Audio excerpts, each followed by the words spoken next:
ছেলেটি রহস্যময় ভিনগ্রহী মেরুদণ্ডের পোকাটি তুলে নিল, তারপর আলতো করে নিজের পিঠে লাগিয়ে নিল। অদ্ভুতভাবে এতে সে এক ধরনের আরাম আর আনন্দ অনুভব করছিল।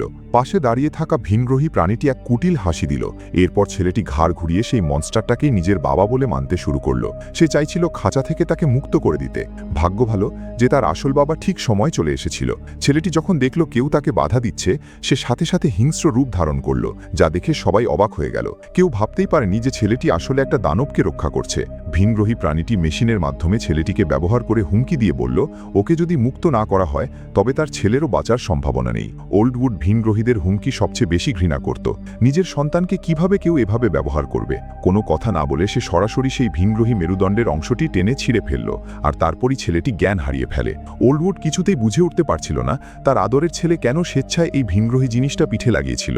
এই দানবটার আসল উদ্দেশ্যই বা কী? কিন্তু কোনো বিশেষজ্ঞই এর সদুত্তর দিতে পারছিল না। এই ভিনগ্রহী দানবকে নিয়ে গবেষণা করতে ডাক্তার মহিলাটি নিয়মিত তাকে গরম পানি দিয়ে আসছিল, যাতে কোনোভাবে এর রহস্য ভেদ করা যায়। এই সময় বিশেষজ্ঞটি এক অদ্ভুত বুদ্ধি বের করল। সে চাইল দানবটিকে অবশ করে কাটাছেঁড়া করতে। ভিনগ্রহী প্রাণীটি তাদের কথা শুনে চুপচাপ সব খেয়াল করছিল। যখন ল্যাবে কেউ ছিল না, বিশেষজ্ঞটি একা এগিয়ে গেল সেই নিরীহ দেখতে দানবটিকে বাগে আনতে, যেন এর পরিচয় জানা যায়। মনে হচ্ছিল ভিনগ্রহী প্রাণীটি এবার বিপদে পড়তে যাচ্ছে, কিন্তু হঠাৎই দানবটি তার আসল হিংস্র রূপ বের করে ফেলল। তাকে হালকাভাবে নেওয়ার মাসুল দিতে হলো সেই বিশেষজ্ঞকে। সবাই খবর পেয়ে ছুটে এলো। ডাক্তার মহিলা বুদ্ধি করে কারেন্ট শক দেওয়ার যন্ত্র নিয়ে বিশেষজ্ঞকে বাঁচাতে চাইল, কিন্তু ততক্ষণে অনেক দেরি হয়ে গেছে। যে বিশেষজ্ঞকে বাঁচানো হলো তার শরীরে আর প্রাণ ছিল না। ভিনগ্রহী প্রাণীটি সবাইকে দেখে খুব গর্বের সাথে হাসছিল, যেন সে সতর্ক করছিল যে তাদের অবমূল্যায়ন না করতে। ক্যাম্পের প্রধান রেগে আগুন হয়ে গেল। সে মনে করল এই দানবকে ক্যাম্পে রাখা মানেই বিপদ ডেকে আনা। তাই সে আদেশ দিল গবেষণা বন্ধ করে দানবটিকে মেরে ফেলার। কিন্তু ডাক্তার এর বিরোধিতা করলেন, কারণ তারা অনেক কষ্ট করে এতদূর এসেছে। একটু সময় দিলে হয়তো আরও কিছু জানা যাবে।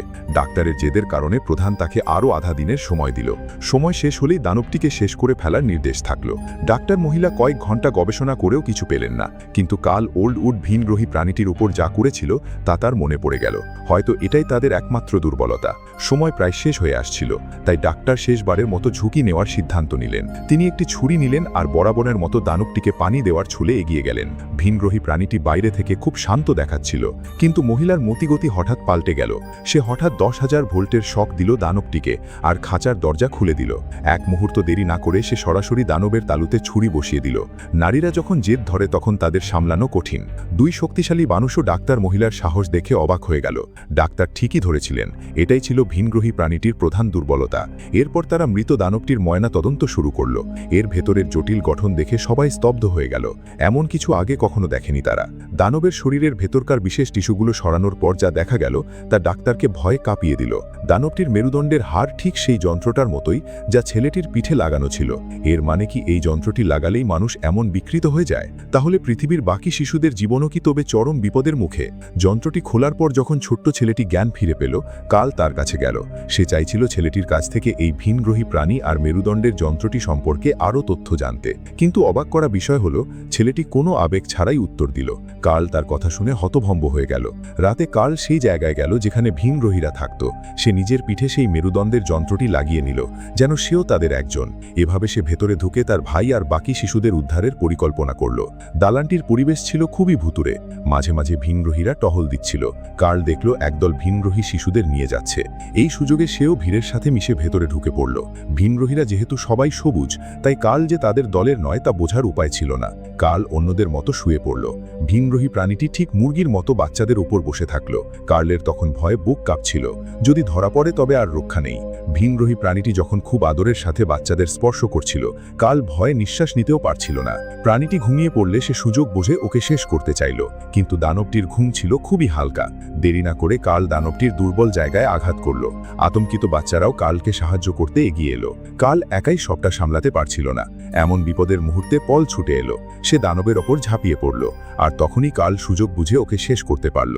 এরপর তারা সব শিশুদের উদ্ধার করে ক্যাম্পে নিয়ে এলো। তারা ভাবছিল পিঠ থেকে এই মেশিনগুলো খুলে ফেলা ঠিক হবে কিনা। তবে মেশিন খুলে ফেলার পর থেকেই ছেলেটি সারা দিন শুধু ঘুমাতো। ওল্ডউড তার ছেলের শারীরিক অবস্থা নিয়ে খুব চিন্তিত ছিল। ছেলেটি ছোট থেকেই শারীরিকভাবে দুর্বল ছিল, কিন্তু ডাক্তার যখন চেক আপ করলেন, দেখলেন ছেলেটি এখন আগের চেয়ে অনেক বেশি শক্তিশালী, শরীরের কোনো সমস্যাই নেই। এটা কি তবে ভিনগ্রহী প্রযুক্তির কোনো ভালো দিক? মানুষ এখন আর বুঝে উঠতে পারছিল না ভিনগ্রহীদের উদ্দেশ্য আসলে কি। এক বাচ্চা কিছু একটা খুঁজছিল, হঠাৎ সে মুখ তুলে দেখল একটা সবুজ ভিনগ্রহী প্রাণী তাকে দেখে হাসছে। সে ভয়ে জমে গেল। ভিনগ্রহীরা মনে করছিল পৃথিবীকে হাতের মুঠোয় আনা খুব সহজ। এরপর সে বাচ্চাটিকেও নিজের ছেলে বানাতে চাইল। ছেলেটি ভয় পেলেও নিজেকে রক্ষা করার চেষ্টা করল। শেষ মুহূর্তে সে সর্বশক্তি দিয়ে আঘাত করল। সবাই ভাবল সে হয়তো বাঁচিয়ে ফেলল, কিন্তু আসলে ক্যাম্পের প্রধান এসে তাকে বাঁচালো। কিছুক্ষণ আগেই কয়েক মাস ধরে লুকিয়ে থাকা পুরনো ক্যাম্পটি ভিনগ্রহীদের নজরে পড়ে গেছে। এখন এই মানুষের আশ্রয়স্থল আর নিরাপদ নয়, তাই সব শিশুদের যত দ্রুত সম্ভব অন্যত্র সরিয়ে নিতে হবে। পরের দিন নতুন ক্যাম্পের প্রধান ওল্ড হোয়াইট পথ দিয়ে যাচ্ছিল। ওল্ড হোয়াইট বলল তার ক্যাম্প নিরাপদ, সেখানে বাচ্চাদের সরিয়ে নেওয়া যায়, কারণ ভিনগ্রহীদের মূল লক্ষ্য কেবল শিশুরাই, তাই বড়রা পরে গেলেও চলবে। খুব দ্রুত বাচ্চারা ওল্ড হোয়াইটের সাথে একটা বড় বাড়িতে পৌঁছল। সবকিছুই খুব স্বাভাবিক মনে হচ্ছিল, কিন্তু রাতে ওল্ড হোয়াইট একটি শিশুকে জঙ্গলে নিয়ে গেল এবং ভিনগ্রহী যন্ত্রে নিয়ন্ত্রিত একটি মেয়ের হাতে তুলে দিল। ছেলেটি পরিস্থিতি বুঝে ভয়ে চিৎকার করে পালাতে চাইল, কিন্তু ভিনগ্রহী প্রাণীটি একটি শক্তির আঘাতের সাথে সাথে অচেতন করে ফেলল। ভিনগ্রহী প্রাণীটি এগিয়ে এসে মেয়েটির মাধ্যমে ওল্ড হোয়াইটকে জিজ্ঞেস করল আজ কয়টি শিশু এনেছে। আসলে ওল্ড হোয়াইট ভিনগ্রহীদের সাথে চুক্তি করেছে, বিনিময়ে তার নিজের সন্তানরা বেঁচে থাকবে। শর্ত হলো ওকে আরও বেশি বেশি শিশুকে জঙ্গল থেকে ধরে আনতে হবে। স্বার্থপরতা কাকে বলে তা এই মুহূর্তে স্পষ্ট হয়ে উঠল। ভিনগ্রহীরা খুশি হয়ে বাচ্চাদের নিয়ে চলে গেল। বাচ্চাদের নিয়ে আসা ওল্ড উড দেখল ওখানে একটা ঘর তালা বন্ধ আছে। তার সন্দেহ হলো, সে গোপনে ভেতরে উঁকি দিয়ে দেখল প্রচুর শিশুর পোশাক পরে আছে। তখনই ওল্ড হোয়াইট তার পেছনে এসে হাজির হলো। সে ওল্ড উডকে তাদের সাথে যোগ দেওয়ার প্রস্তাব দিল, যাতে তার নিজের বাচ্চাও ভিনগ্রহীদের সুরক্ষায় থাকে। ওল্ড উড মিথ্যে মিথ্যে রাজি হওয়ার ভান করল, সুযোগ বুঝে বাচ্চাদের নিয়ে পালানোর চেষ্টা করল। কিন্তু শেয়ালের বুদ্ধির কাছে কি আর পারা যায়? ওল্ড হোয়াইট আর তার দলবল দ্রুত তাদের ঘিরে ফেলল। বাচ্চাদের বাঁচানোর জন্য ওল্ড উড নিজেকে উৎসর্গ করে পেছনে থেকে গেল। পরের দিন পালানোর পর তাদের আবারও ধরে ফেলা হলো। এদিকে পল দেখল ওল্ড উড ফিরছে না। সে বুঝতে পারল কোনো বড় বিপদ হয়েছে। দ্রুত উদ্ধারের জন্য রওনা দিল। ওল্ড হোয়াইট বাচ্চাদের নিয়ে ঘরে ফেরার সাথে সাথেই পল আর তার দল সেখানে উৎপেতে আক্রমণ করল। অনেক লড়াইয়ের পর পল বাচ্চাদের বাঁচাতে সক্ষম হলো। তারা আবার নিজেদের ক্যাম্পে ফিরে এলো। ভিনগ্রহীদের এই হুমকির মুখে বারবার পালিয়ে থাকা কোনো সমাধান নয়, তাই তারা সিদ্ধান্ত নিল পাল্টা আক্রমণের, কারণ আক্রমণই হলো সেরা প্রতিরক্ষা। তারা ভিনগ্রহীদের মহাকাশযানকে পরীক্ষা করতে শুরু করলো। একই সাথে ক্যাম্পে তৈরি হলো নতুন এক অস্ত্র। মানুষের সামনে এবার জয়ের সুযোগ। বিশেষজ্ঞ সাদা কাপড়ের ঢাকা সরিয়ে সবাইকে দেখালেন নতুন এক উদ্ভাবন, যা মানবজাতিকে বাঁচাতে পারে। এই অস্ত্রটি দেখে সবাই চমকে গেল। ছোট্ট একটি যন্ত্র, কিন্তু পারমাণবিক বোমার আঘাত সহ্য করতে পারে এমন দেয়ালেও বড় গর্ত করে দিতে পারে। আর এই বিশাল গর্তটি দেখে লং হেয়ারের মাথায় এক বিশেষ বুদ্ধি এলো। সে সাথে সাথে ভিনগ্রহীদের অস্ত্রটি খুলে ফেলল। বিশ্লেষণের পর দেখা গেল ভিনগ্রহীদের বুলেটের উপাদান আর সেই মেকানিজম দানবের খোলস একই রকম শক্ত। সাধারণ কোনো অস্ত্র এই ভিনগ্রহী দানবের ওপর কাজ করবে না। বুদ্ধিমান লং হেয়ার ঠিক করল কাঁটা দিয়ে কাঁটা তুলতে হবে। দানবের ফেলে যাওয়া অংশ থেকেই তৈরি করবে বিশেষ এক বর্ষা। লং হেয়ার সবাইকে সেই বর্ষার শক্তি দেখালে মানুষের মনে এক নতুন আশার আলো জ্বলে উঠল। সবাই আগের হতাশাজনক অবস্থা ঝেড়ে ফেলে পুরোদমে এই নতুন অস্ত্র উৎপাদনে লেগে গেল, যেন ভিনগ্রহীদের বিরুদ্ধে মানুষের পাল্টা আক্রমণে অবদান রাখা যায়। আরও অবাক করার মতো বিষয় হলো, বিশেষজ্ঞ ভুলবশত এমন একটি ফ্রিকোয়েন্সি খুঁজে পেলেন যা দিয়ে ভিনগ্রহীদের নিয়ন্ত্রণ করা যায়। যদিও সেলের শরীর থেকে সেই ভিনগ্রহী যন্ত্র অনেক আগেই খুলে নেওয়া হয়েছে, তবুও সে এখনও সেই ফ্রিকোয়েন্সির প্রভাবে সাড়া দিচ্ছে, যার অর্থ মানুষের সাথে ভিনগ্রহীদের এখনও এক অদৃশ্য যোগসূত্র রয়ে গেছে। সেল যে ভিনগ্রহীদের দুর্বলতা নিয়ে কাজ করছে তা জানতে পেরে লিটলউড তাকে ফ্রিকোয়েন্সি জ্যামারটি ভেঙে ফেলার পরামর্শ দিল, কিন্তু সেল স্পষ্টতই মানুষের পক্ষ নিতে চাইল। লিটলউড নম্রভাবে কাজ না হওয়ায় এবার জোর খাটালো। সে উপরে উঠে বিশেষজ্ঞকে আক্রমণ করে জ্যামারের সবচেয়ে গুরুত্বপূর্ণ যন্ত্রাংশটি নিয়ে নিল। সেল তাকে মানুষের সাথে বিশ্বাসঘাতকতা না করার অনুরোধ করল। লিটলউড কথা না শোনায় সেল অন্যদের ডাকল তাকে আটকানোর জন্য, কিন্তু লিটলউড জানালা দিয়ে নিচে লাফ দিল। ভিনগ্রহী যন্ত্রের প্রভাবে তার শারীরিক ক্ষমতা এখন সাধারণ মানুষের চেয়ে অনেক বেশি। 3 মিটার উঁচু দেয়ালও সে অনায়াসেই পার হয়ে গেল। এরপর সে নিজের বোধশক্তি অনুযায়ী একটা জায়গায় পৌঁছে ভিনগ্রহীদের দূতের দেখা পেল। বলল সে এখন থেকে ভিনগ্রহীদের অনুগত থাকবে। দূত তাকে আগে মানুষের পরিকল্পনা ফাঁস করতে বলল। লিটলউড সবকিছু অকপটে বলে দিল।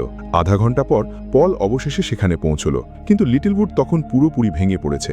আসলে মানুষের সব পরিকল্পনা জেনে নেওয়ার পর ভিনগ্রহীরা বুঝল লিটলউডের আর কোনো প্রয়োজন নেই, তাই তাকে আর সাথে নিল না।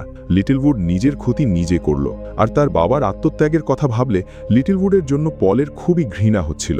তবে একটা ভালো খবর ছিল, লিটলউড জ্যামারের যন্ত্রাংশটি ভিনগ্রহীদের হাতে দেয়নি, যা মানুষের জন্য এখনও শেষ আশা জিয়ে রেখেছে। এখন মানুষের পরিকল্পনা ফাঁস হয়ে যাওয়ায় পলকে নতুন করে সব সাজাতে হলো। তারা ভিনগ্রহীদের মহাকাশযান পর্যবেক্ষণ করে অদ্ভুত কিছু দেখতে পেল। এবার তারা মানব আকৃতির ভিনগ্রহী প্রাণীর দেখা পেল। তার মানে 6 পায়ের দানবগুলো কেবল তাদের অনুচর ছিল। ভিনগ্রহীদের আরও অনেক রহস্য এখনও মানুষের অজানা। তবে ভিনগ্রহীদের এই রহস্যময় রূপ মানুষকে দমাতে পারল না, বরং তারা আরও দ্রুত প্রস্তুতি নেওয়া শুরু করল। 3 ঘন্টা পর ভিনগ্রহীদের বিরুদ্ধে প্রথম পাল্টা আক্রমণ শুরু হবে। মূল বাহিনী ভিনগ্রহীদের মহাকাশযানে আক্রমণ করবে, আর পল বাকিদের নিয়ে শিশুদের ক্যাম্প থেকে বের করে নিরাপদে সরিয়ে নেওয়ার দায়িত্ব নিল। রণসিংহার আওয়াজের সাথে সাথে মানুষ নিজেদের পৃথিবী বাঁচাতে লড়াইয়ে ঝাঁপিয়ে পড়ল। কিন্তু যত গভীরে তারা এগোতে থাকল, ততই বুঝতে পারল যে তারা বড় ধরনের ফাঁদে পড়েছে। পিঠ থেকে ভিনগ্রহী মেরুদণ্ডের পোকাটি কেটে ফেলার পর ছেলেটির পিঠে কিছু পোকার চিহ্ন থেকে গিয়েছিল। ডাক্তার মহিলা সেগুলো পরীক্ষা করতে চাইল, কিন্তু ছেলেটি কিছুই টের পাচ্ছিল না। পরজীবী আক্রমণের পর তার চামড়া পাথরের মতো শক্ত হয়ে গেছে। এই অদ্ভুত লক্ষণ ডাক্তারকে চিন্তায় ফেলে দিল। আর সবচেয়ে ভয়ের বিষয় হলো, ছেলেটি ভিনগ্রহীদের নিয়ন্ত্রণ থেকে মুক্ত হলেও তাদের সাথে এখনও এক অদ্ভুত যোগাযোগ রয়ে গেছে। ভিনগ্রহী দানবগুলো ঠিকই তাকে খুঁজে চলে আসে। ভাগ্য ভালো যে পলরা আগেই প্রতিরক্ষা ব্যবস্থা তৈরি করে রেখেছিল। দানবগুলো সীমানার ভেতরে আসতেই মানুষ সাহসিকতার সাথে পাল্টা আক্রমণ চালালো। নতুন তৈরি করা অস্ত্রের সাহায্যে মানুষ প্রথমবারের মতো শক্তিশালী দানবগুলোকে ঠেকাতে সক্ষম হলো। সবাই যখন আনন্দে মেতে উঠেছে, ঠিক তখনই মাটি কাঁপতে শুরু করলো। তাকিয়ে দেখল এক বিশাল দানব বাহিনী তাদের দিকে ধেয়ে আসছে। ঠিক এই সংকটের মুহূর্তে ভিনগ্রহীদের জ্যাম করার ফ্রিকোয়েন্সি আর কাজ করছিল না। মনে হয় মানুষের পরিকল্পনা আগেভাগে জেনে ফেলায় ভিনগ্রহীরা তাদের ফ্রিকোয়েন্সি বদলে ফেলেছে। এর চেয়েও খারাপ খবর হলো, পলের কাছে গোলাবারুদ প্রায় শেষ হয়ে এসেছিল। এই হামলা কিভাবে রুখবে তারা? ঠিক এই ক্রান্তিলগ্নে সেল এগিয়ে এলো। নিজের আর ভিনগ্রহীদের সেই মানসিক সংযোগ কাজে লাগিয়ে অনেক কষ্টের বিনিময়ে সে ভিনগ্রহীদের নতুন ফ্রিকোয়েন্সিটি ধরে ফেলল। কিন্তু নতুন সমস্যা দেখা দিল। সিগন্যাল এতই দুর্বল যে বাইরের দানব বাহিনীটি তা প্রভাবিত করতে পারছিল না। তাদের কোনোভাবে সিগন্যাল বড় করার যন্ত্র খুঁজে বের করতে হবে। বাইরে একটি টাওয়ার দেখে সেলের মাথায় বুদ্ধি এলো। প্রচণ্ড কষ্টের মধ্যেও সে ঝুঁকি নিয়ে বাইরে গিয়ে টাওয়ারের সাথে সংযোগ তৈরি করল। অন্যরা তাকে সাহায্য করল। পলের সহায়তায় সংযোগ সফল হলো। এরপরই এক শক্তিশালী জ্যামিং সিগন্যাল চারিদিকে ছড়িয়ে পড়ল। বাইরের দানবগুলো সেই সিগন্যালে দিশেহারা হয়ে পড়ল আর সেখান থেকে পালাতে শুরু করল। বুদ্ধি খাটিয়ে মানুষ প্রথমবারের মতো এত দানবকে পিছু হটতে বাধ্য করল। কিন্তু মহাকাশযানে আক্রমণ করতে যাওয়া মূল বাহিনী ভিনগ্রহীদের ওত পেতে থাকা হামলার কবলে পড়ল। তারা যানের কাছে পৌঁছানোর আগেই ভিনগ্রহীদের হামলায় ছত্রভঙ্গ হয়ে গেল। পরাজয় যখন নিশ্চিত, তখন প্রধান কার্লকে ক্যাম্পে ফিরে গিয়ে পলকে সব জানাতে বলল, যাতে পল বাকিদের নিয়ে পালিয়ে বাঁচতে পারে। খবর পাওয়ার পর পল সামনের দিকে এগিয়ে যাওয়ার সিদ্ধান্ত নিল, কারণ সে জানত দিনে পাওয়া ফ্রিকোয়েন্সিটিই হয়তো মানুষের শেষ আশা। রওনা হওয়ার আগে সে গাড়িতেই জ্যামিং ফ্রিকোয়েন্সি সেট আপ করে দিল, যাতে এটি একটি শক্তিশালী সিগন্যাল রিলে হিসাবে কাজ করে এবং সামনের বাহিনীকে সাহায্য করা যায়। কিন্তু সেখানে পরিস্থিতি ছিল পলের ধারণার চেয়েও ভয়াবহ। লং হেয়ার গুরুতর আহত এবং তার সহযোদ্ধারা সবাই মারা গেছে। পল খোঁজাখুঁজির পর বিধ্বস্ত প্রধানকে খুঁজে পেল। প্রধান হতাশ হয়ে পলকে বলল, মানুষের প্রযুক্তির সাথে ভিনগ্রহীদের আকাশ বাতাল তফাৎ। তাদের কানন ভিনগ্রহীদের জানের সুরক্ষা কবচ ভাঙতে পারবে না। কিন্তু পল আত্মবিশ্বাসের সাথে উত্তর দিল যে সিগন্যাল জ্যাম করার ফলে ভিনগ্রহীদের কর্মকাণ্ড ব্যাহত হচ্ছে। সব যুদ্ধ বিমান এখন তড়িঘড়িতে ফিরে আসছে। পল যখন মহাকাশযানে আক্রমণ হানার প্রস্তুতি নিচ্ছে, প্রধান তখন তাকে নিরর্থক চেষ্টা না করার পরামর্শ দিল, কারণ সে ভিনগ্রহীদের শক্তি খুব কাছ থেকে দেখেছে। এরপর পল তার শেষ রকেট লঞ্চারটি নিয়ে শান্তভাবে গুলি ছুড়ল। নিখুঁত লক্ষ্যে সেটি একটি ভিনগ্রহী যুদ্ধবিমানে আঘাত করল। যুদ্ধবিমানটি সোজা গিয়ে মহাকাশযানে আছড়ে পড়ল। এর পরপরই পুরো এলাকা দাউ দাউ করে জ্বলে উঠল। পলের এই বুদ্ধির লড়াই দেখে প্রধানের মুখেও দীর্ঘদিনের হতাশা কাটিয়ে হাসির রেখা দেখা দিল। ক্যাম্পে ফেরার পথে হঠাৎ এক ছোট মেয়ে তাদের পথ আটকে দাঁড়াল।